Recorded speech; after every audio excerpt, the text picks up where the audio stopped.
Bonjour à tous, je suis ravie de vous retrouver pour cette vidéo qui est un point lecture.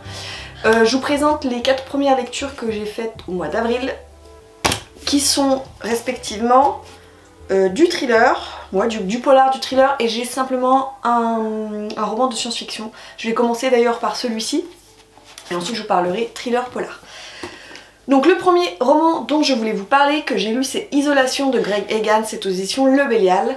C'est un roman de SF plutôt court, il fait 300 pages, et je l'ai lu dans le cadre du challenge de Céline Lecture, Avril autour de la SF. Je m'étais sélectionné quelques titres de science-fiction, et j'avais mixé que du polar parce que je suis allée au quai du polar, et je trouvais que c'était sympa de mixer du coup les deux.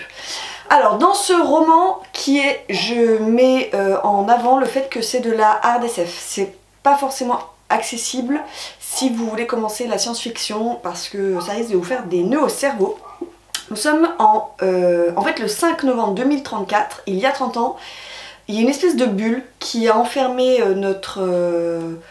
la Terre, le Soleil, notre galaxie, nous coupant de la lumière des étoiles. Donc toutes les étoiles se sont éteintes, on ne les voit plus.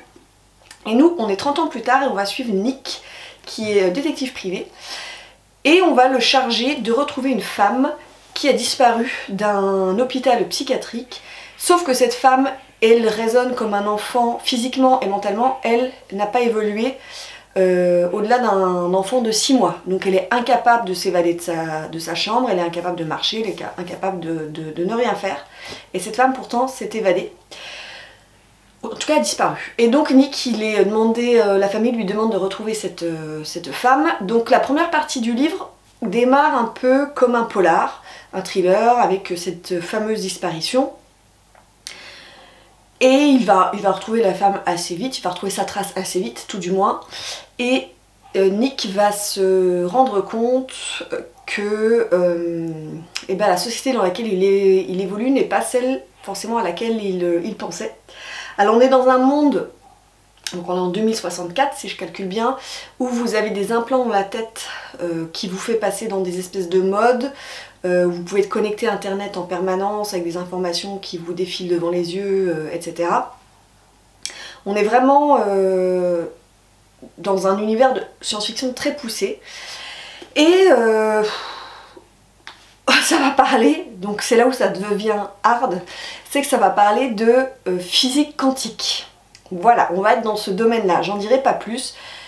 Alors j'ai bien aimé, il y a quand même des passages sur la physique quantique auxquels je n'ai rien compris, même si Greg Egan est quand même quelqu'un qui essaie de vulgariser un maximum des théories astronomiques, physiques très compliquées et que mon petit cerveau n'arrive pas à suivre.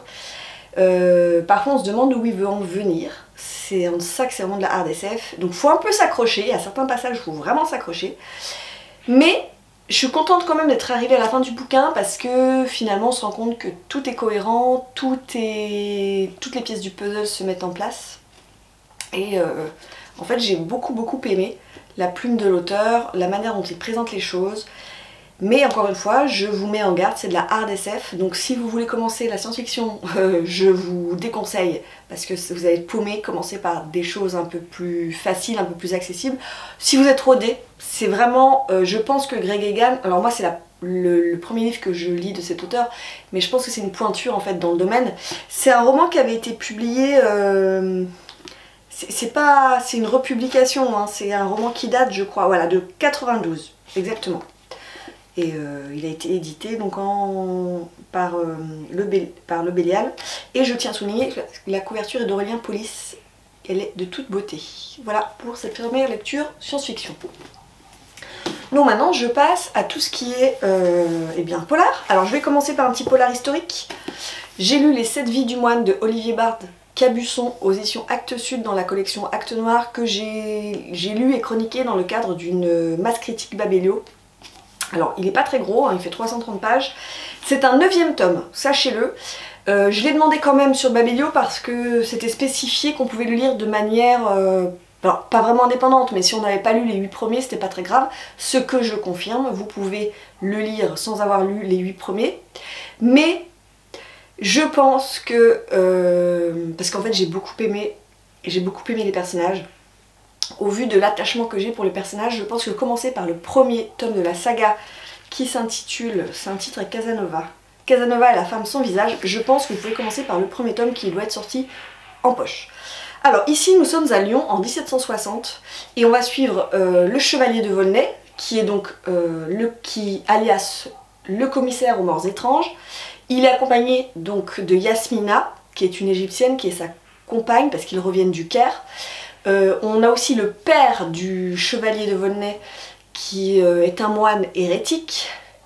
Et puis on a une femme qui s'appelle Hélène et ce quatuor va se retrouver à Lyon par un truchement de péripéties et ils vont enquêter sur des mystérieux meurtres qui se font par combustion, je vais vous dire combustion spontanée, même si c'est pas tout à fait ça. Ce que j'ai beaucoup aimé déjà c'est la plume de l'auteur parce que c'est un Lyonnais, il connaît parfaitement sa ville. On est plongé au cœur de Lyon en 1760, on s'y croit véritablement, il connaît parfaitement bien les rues, il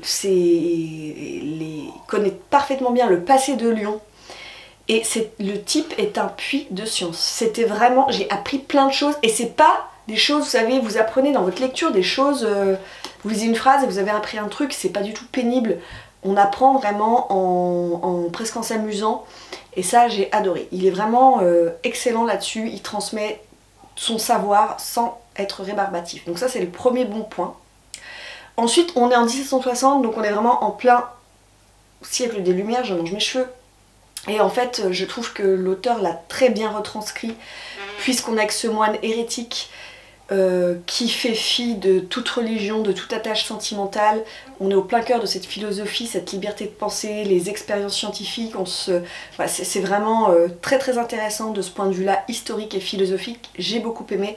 Et alors j'ai vraiment un gros coup de cœur pour les personnages qui sont excellents. L'auteur, surtout le moine hérétique, donc le père du chevalier de Volnay, je l'ai trouvé vraiment génial. Il est truculent, il a une verve, il a une gouaille. Franchement, je me suis vraiment marrée dans les dialogues, j'ai trouvé ça très très drôle, sans que ce soit jamais lourd. C'était excellent, les relations, j'ai adoré. Alors l'intrigue reste très classique, rien de révolutionnaire, mais franchement, juste pour les personnages, ça vaut le coup. Je vous conseille véritablement ce roman-là, ou de commencer la saga, parce que vous allez vraiment vous régaler. Ensuite, alors les deux romans suivants que je vais vous présenter, ce sont des... Alors, j'ai un invité mystère. Ce sont donc, ce que je vais vous présenter maintenant, ce sont les derniers tomes, je vais y arriver, de trilogie. Donc le troisième tome est à chaque fois d'une trilogie, donc je vais pas m'appesantir forcément sur l'intrigue de ce tome, parce que je vais pas vous divulgacher l'intrigue, ce serait dommage. Par contre, je vais vous parler de la saga dans son entier. Donc le premier roman dont je vais vous parler, c'est Un piège de papier de Eva Garcia Sáenz et Urturi aux éditions Fleuve Noir, qui est donc le troisième tome. C'est la saga de la Ville Blanche. J'ai toujours un doute, c'est pas tout à fait ça. Le silence de la Ville Blanche. Ensuite c'est Les Rites de l'eau et donc Un piège de papier, où nous suivons un personnage, un inspecteur de police. Alors j'ai oublié de vous dire, ça se déroule en Espagne, au Pays Basque espagnol. Donc déjà moi j'adore, je suis conquise. À Vitoria très exactement.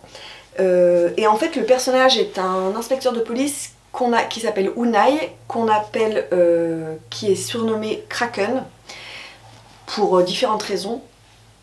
Et en fait là il va être appelé sur les lieux d'un meurtre. En fait il se rend avec sa femme, sa fille, etc.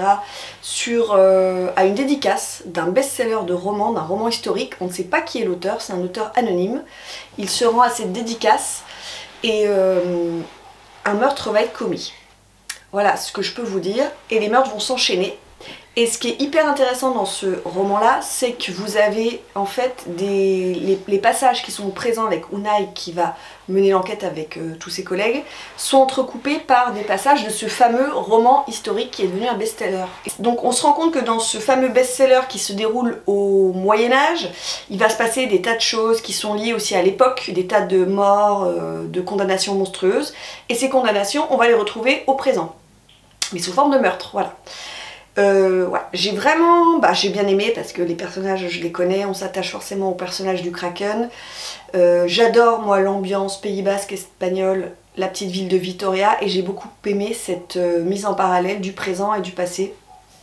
Même si on comprend pas toujours pourquoi l'autrice a fait ça, et finalement à la fin il y a une note justement de l'autrice et on comprend qu'elle a voulu lier deux histoires. C'était super bien, je me suis pas du tout ennuyée. Et enfin le dernier livre dont je voulais vous parler, c'est également la suite d'une série, c'est également le 3e tome de cette saga que j'adore. C'est Roi Blanc de Juan Gómez Jurado aux éditions Fleuve Noir toujours. C'est aussi du roman espagnol et là je vous conseille vraiment. Alors là ici on était plutôt dans du roman policier polar, là on est vraiment dans du thriller. Donc le premier livre s'appelait Reine Rouge, le 2e tome s'appelait Louve Noir. Louve Noir c'est ça? Et Roi Blanc. Alors on est avec deux personnages, un duo. On a Antonia qui travaille avec la police. Alors elle est un peu... Je pense qu'elle elle souffre un peu d'un syndrome du...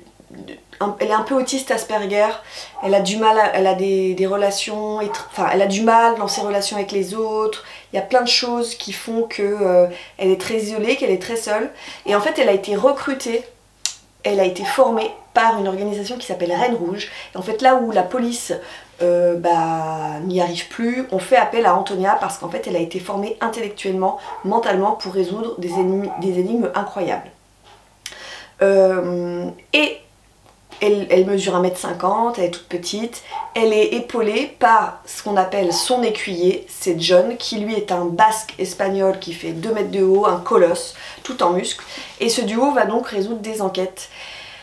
Je crois que ce 3e tome, c'est le tome que j'ai préféré, je ne me suis pas ennuyée et j'avais du mal à le reposer. Il y avait voilà, le soir j'étais dans mon lit et il fallait que j'éteigne, et j'avais pas envie de laisser les personnages. Je trouve que l'auteur a véritablement super bien exploité la relation entre John et Antonia, j'ai adoré. On apprend plein de choses sur le passé d'Antonia, sur cette fameuse organisation Reine Rouge, les tenants, les aboutissants. Et puis, ce que j'adore, c'est la cerise sur le gâteau, je trouve que l'auteur a un humour pince sans rire, donc c'est les personnages, John il a un humour pince sans rire, très ironique, parfois cynique, mais qui marche à fond avec moi. Et je me suis régalée d'un bout à l'autre. Je vous recommande vraiment cette trilogie. Donc je vous rappelle que le 1er tome c'est Reine Rouge qui est sorti chez Pocket. Je crois que Louve Noir oui, ils sont tous les deux chez Pocket. Voilà. Et donc le dernier tome, Roi Blanc, je vous conseille véritablement ce thriller qui est intelligent, qui est bien fichu, et vous ne vous ennuierez pas. Voilà. C'en est fini de ce point lecture mouvementé avec un petit garçon qui avait décidé de ne pas me laisser tranquille, un chien qui aboie, je pense que vous allez l'entendre dans la vidéo, bref c'est catastrophique. Je vous laisse là, je ne sais pas quand est-ce que je reviendrai en vidéo, je ne sais pas ce que je vous tournerai comme vidéo. Je vous tournerai bien une palle, alors pas une palle, mais une présentation de ma palle thriller. Parce que j'en ai beaucoup, je suis allée au Quai du Polar, donc ça me ferait l'occasion de vous présenter ce que j'ai acheté aussi au Quai du Polar. Et peut-être que vous pourriez me conseiller des choses. Voilà, dites-moi si ça vous intéresse en commentaire ou si vous n'en avez rien d'affiché. Bref, dites-moi aussi ce que vous êtes en train de lire. Je vous laisse, je vous souhaite de faire de très belles lectures et je vous dis à bientôt pour une nouvelle vidéo. Ciao!